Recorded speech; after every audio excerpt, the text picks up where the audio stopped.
සූක්ෂම අපරාධකරුවෙක්ට පුළුවන් හැම සාක්ෂියක්ම හංගන්න. හැබැයි ඔයා දන්නවද එයාට කවදාවත්ම බෑ අපරාධ විද්‍යාව පරද්දන්න. මෙන්න මේ කාරණය මීට අවුරුදු කීපයකට කලින් ලංකාවේ මහනුවර ප්‍රදේශයේ සිද්ධ වෙච්ච අභිරහස් මිනීමැරුමක් තුලින් ඔබට මම පැහැදිලි කරලා දෙන්න.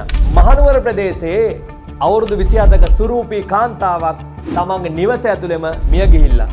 පුදුම සහගත දේ තමයි ගෙදර දොර ඇතුලෙන් ලොක් කරලා ඒ වගේම පිටතින් බලහත්කාරයෙන් කවුරු හරි කෙනෙක් ගේ ඇතුළට ආවා කියලා කිසිම සාක්ෂියක් නැහැ.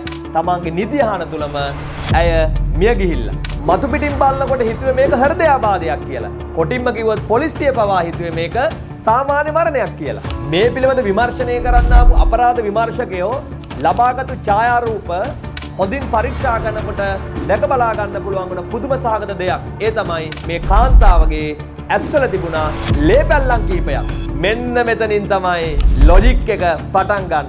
ඒ කියන්නේ හෘදයාබාධයකින් මැරිච්ච කෙනෙක්ගේ කවදාවත් ඇස්වල මේ විදිය කුඩා ලේ පැල්ලම් එන්න විදියක් නැහැ. මේ විදියට කාන්තාවගේ ඇස්වල මේ වගේ කුඩා ලේ පැල්ලම් මතුවෙනවා කියන්නේ මේ කාන්තාව මරණයටපත් වෙලා තියෙන්නේ නැත්නම් ඝාතනය කළා තියෙන්නේ හුස්ම හිර කිරීමෙන්. හුස්ම හිර කිරීමකින් මේ කාන්තාව ඝාතනය කරා නම් බෙල්ලේ ඇඟිලි සලකුණු තියෙන්න ඕන. හැබැයි එහෙම බෙල්ලේ කිසිම ඇඟිලි සලකුණක් නැහැ. එහෙනම් කොහොමද මේ අහිංසක කාන්තාව ඝාතනය වුනේ?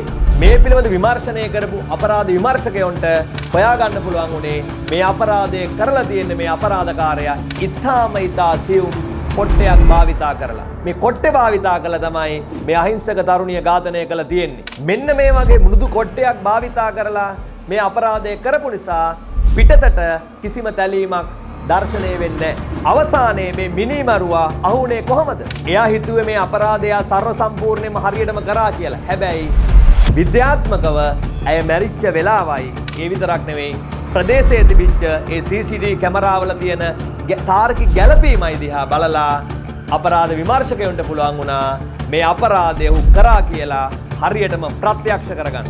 පුදුම කියන්නේ මේ අපරාධය කරපු මේ සාහසිකයා ඇගේ ළඟම ඥාතියෙක්. ඒ විතරක් නෙවෙයි ඇගෙන් ආදරය දිනා ගන්න අවුරුදු ගණනාවක් තිස්සේ ඇය පස්සේ ආපු තරුණයෙක්. ඉතින් මේ සිදුවීම අධිකරණය විභාග කරනවා. අවසානයේ ගරු අධිකරණය තීන්දුවක් දෙනවා මේ මනුෂ්‍ය ඝාතනය සම්බන්ධයෙන් මේ ස්ත්‍රිය ඝාතනය සම්බන්ධයෙන් ඔහුට ජීවිතාන්තය දක්වා සිරදඬුවමකට යටත් කරනවා. ලොජික් කියන්නේ විභාගෙට විතරක් තියෙන විෂයක් නෙමෙයි. මේ ලෝකෙ සිදුවන ඕනෑම අපරාධයක් සම්බන්ධයෙන් තර්කානුකූලව හිතුවොත් මොකක් හරි සාක්ෂියක් හොයාගන්න පුළුවන් හැකියාව ලැබෙනවා.